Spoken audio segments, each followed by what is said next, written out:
Livro de Josué, capítulos 17 e 18. A porção seguinte de terra foi entregue por sorteio à meia tribo de Manassés, os descendentes do filho mais velho de José. Maquir, filho mais velho de Manassés, era pai de Gileade. Guerreiros valentes, ele e seus descendentes receberam as regiões de Gileade e Bazã, a leste do rio Jordão. Assim, a porção de terra a oeste do Jordão foi para as demais famílias dos clãs das tribos de Manassés: Abiezer, Eleque, Asriel, Siquém, Éfer e Semida. Esses descendentes do sexo masculino representavam os clãs de Manassés, filho de José. Contudo, Zelofeade, filho de Éfer, filho de Gileade, filho de Maquir, filho de Manassés, não teve filhos, mas somente filhas. Seus nomes eram Baala, Noa e Ogla, Milca e Tirza. Essas mulheres foram ao sacerdote Eleazar, a Josué, filho de Num, e aos líderes israelitas e disseram: O Senhor ordenou a Moisés que nos entregasse uma porção de terra como herança junto a nossos parentes. Então Josué lhes deu uma herança entre os irmãos do seu pai, conforme o Senhor havia ordenado. Assim, a tribo de Manassés recebeu no total 10 porções de terra, além de Gileade e Bazã, do outro lado do rio Jordão, pois as descendentes de Manassés receberam uma herança entre os descendentes dele. A terra de Gileade foi entregue aos demais descendentes de Manassés. A divisa da tribo de Manassés se estendia desde Azer até Micmetá, perto de Siquém. Dali prosseguia para o sul de Micmetá até o assentamento junto à fonte de Tapua.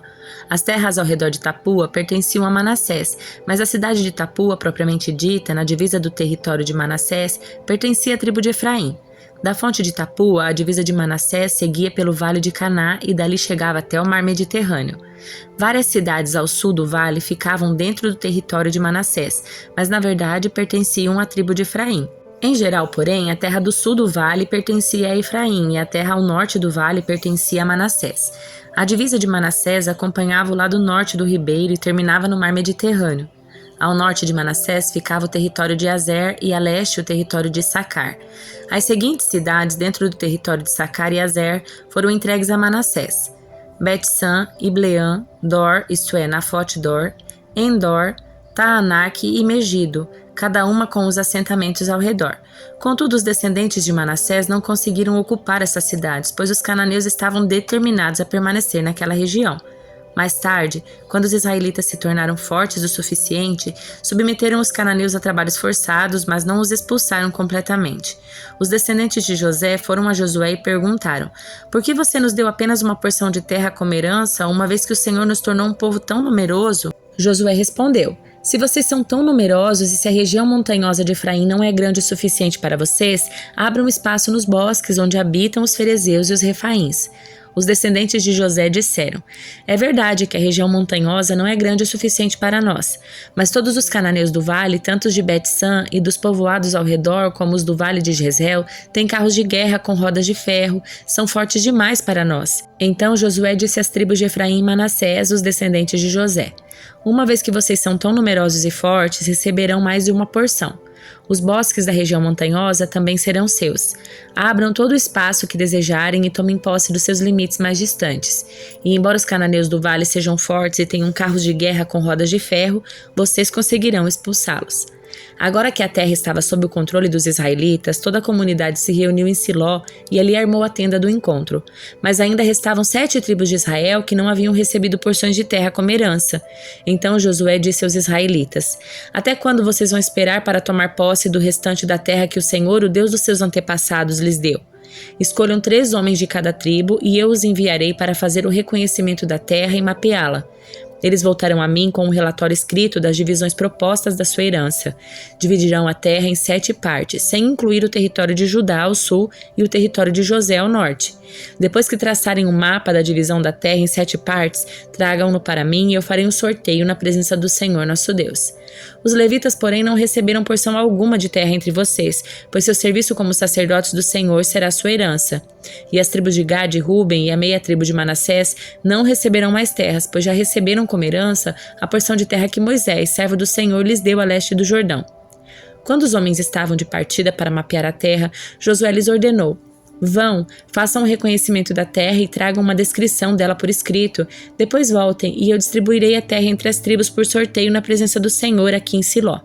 Os homens partiram, atravessaram a terra e traçaram um mapa de todo o território, dividindo-o em 7 partes e relacionando as cidades em cada parte. Registraram tudo por escrito e voltaram a Josué no acampamento em Siló. E ali em Siló, Josué fez o sorteio na presença do Senhor, determinando qual tribo receberia cada parte. A primeira porção de terra foi entregue por sorteio à tribo de Benjamim, ficava entre os territórios designados para as tribos de Judá e José. A divisa norte da terra de Benjamim começava no Rio Jordão, passava pela encosta norte de Jericó e continuava para o oeste, atravessando a região montanhosa e terminando no deserto de Bet-Aven. Dali, a divisa prosseguia para o sul até a cidade de Luz, isto é, Betel, e descia para Atarot-Adar, no monte ao sul de Bet-Horon Baixa. Nesse ponto, a divisa fazia uma curva para o sul pelo lado oeste do monte em frente a Bet-Horon e terminava em Kiriat Baal, isto é, Kiriat Jearim, cidade pertencente à tribo de Judá. Essa era sua divisa ocidental. A divisa ao sul começava aos arredores de Kiriat Jearim. Desse ponto a oeste se estendia até as fontes nas águas de Neftoa e descia até o pé do monte que fica junto do vale de Ben-Hinom, ao norte do vale de Refaim. Descia pelo vale de Hinom, atravessando a encosta sul da cidade onde habitavam os jebuseus e continuava até Enrogel. De Enrogel, a divisa prosseguia para o norte, chegava a Ensemes e continuava até Geliote, que fica em frente do desfiladeiro de Adumim. Depois descia até a pedra de Boã. Boã era filho de Ruben. Dali passava pela encosta norte, de onde se avista o Vale do Jordão, e descia para o vale. Continuava pela encosta norte de Bet-Ogla e terminava na extremidade norte do Mar Morto, que é o extremo sul do Rio Jordão. Essa era a divisa ao sul. A divisa ao leste era o Rio Jordão. Estas eram as divisas da herança designada aos clãs da tribo de Benjamim. Estas foram as cidades entregues aos clãs da tribo de Benjamim: Jericó, Bet-Ogla, Emek-Queres, Bet-Azabá, Zemaraim, Betel, Avim, Pará, Ofra, Quefar-Amonai, Ofne e Geba, 12 cidades com os povoados ao redor. Também Gibeão, Ramá, Beerote, Mispá, Quefira, Moza, Requém, Irpeel, Tarala, Zela, Elefe, a cidade dos Jebuseus, isto é, Jerusalém, Gibeá e Kiriat Jearim. 14 cidades com os povoados ao redor. Essa foi a herança designada aos clãs da tribo de Benjamim. Salmo de número 52. Por que conta vantagem dos seus crimes, grande guerreiro? Não sabe que o amor de Deus dura para sempre? O dia todo você trama destruição. Sua língua mentirosa corta como navalha afiada. Ama o mal mais que o bem e fala mais mentiras que verdades. Você gosta de destruir os outros com suas palavras, seu mentiroso. Por isso Deus o destruirá de uma vez por todas. Ele o tirará da sua casa e o arrancará da terra dos vivos. Os justos verão isso e temerão. Rirão de você e dirão: vejam o que acontece aos poderosos guerreiros que não fazem de Deus sua fortaleza. Confiam em suas muitas riquezas e se refugiam em sua maldade. Eu, porém, sou como a oliveira que floresce na casa de Deus. Sempre confiarei no amor de Deus. Eu te louvarei para sempre, ó Deus, por aquilo que fizeste. Confiarei em teu bom nome na presença do teu povo fiel. Livro de Atos, capítulo 14. Em Icônio, Paulo e Barnabé também foram à sinagoga judaica e falaram de tal modo que muitos creram, tanto judeus como gentios. Alguns dos judeus que não creram, porém, incitaram os gentios e envenenaram a mente deles contra Paulo e Barnabé. Ainda assim, os apóstolos passaram bastante tempo ali, falando corajosamente da graça do Senhor, que confirmava a mensagem deles, concedendo-lhes poder para realizar sinais e maravilhas. Com isso, o povo da cidade ficou dividido. Alguns tomaram partido dos judeus e outros dos apóstolos.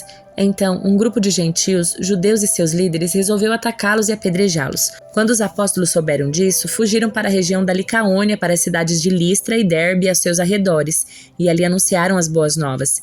Enquanto estavam em Listra, Paulo e Barnabé encontraram um homem com os pés aleijados. Sofria desse problema desde o nascimento e, portanto, nunca tinha andado. Estava sentado e ouvia Paulo pregar. Paulo olhou diretamente para ele e, vendo que tinha fé para ser curado, disse em alta voz: levante-se. O homem se levantou de um salto e começou a andar. A multidão, vendo o que Paulo havia feito, gritou no dialeto local: os deuses vieram até nós em forma de homens. Concluíram que Barnabé era o deus grego Zeus e Paulo o deus Hermes, pois era ele quem proclamava a mensagem. O sacerdote do templo de Zeus, que ficava na entrada da cidade, trouxe touros e coroas de flores até as portas da cidade, pois eles e a multidão queriam oferecer sacrifício aos apóstolos. Quando Barnabé e Paulo ouviram o que estava acontecendo, rasgaram as roupas, correram para o meio do povo gritando: amigos, por que vocês estão fazendo isso? Somos homens como vocês. Viemos lhes anunciar as boas novas para que abandonem estas coisas sem valor e se voltem para o Deus vivo, que fez os céus e a terra, o mar e tudo o que neles há. No passado, ele permitiu que as nações seguissem seus próprios caminhos, mas nunca as deixou sem evidências da existência de sua bondade. Ele lhes concede chuvas e boas colheitas, e também alimento e um coração alegre. Apesar dessas palavras, Paulo e Barnabé tiveram dificuldade para impedir que o povo lhes oferecesse sacrifícios. Então, alguns judeus chegaram de Antioquia e Icônio e instigaram a multidão. Apedrejaram Paulo e o arrastaram para fora da cidade, pensando que ele estivesse morto. No entanto, quando os discípulos o rodearam, ele se levantou e entrou novamente na cidade. No dia seguinte, partiu com Barnabé para Derbe. Depois de terem anunciado as boas novas em Derbe e feito muitos discípulos, Paulo e Barnabé voltaram a Listra, Icônio e Antioquia, na Pisídia, onde fortaleceram os discípulos. Eles os encorajaram a permanecer na fé, lembrando-os de que é necessário passar por muitos sofrimentos até entrar no reino de Deus. Paulo e Barnabé também escolheram presbíteros em cada igreja e, com orações e jejuns, os entregaram aos cuidados do Senhor em quem haviam crido. Então viajaram de volta pela Pisídia até Panfilha, pregaram a palavra em Perge e desceram para Atália. Por fim, voltaram de navio para Antioquia, onde sua viagem tinha começado e onde havia sido entregue a graça de Deus para realizar o trabalho que agora completavam. Quando chegaram a Antioquia, reuniram a igreja e relataram tudo o que Deus tinha feito por meio deles e como tinha aberto a porta de fé também para os gentios, e permaneceram ali com os discípulos por muito tempo.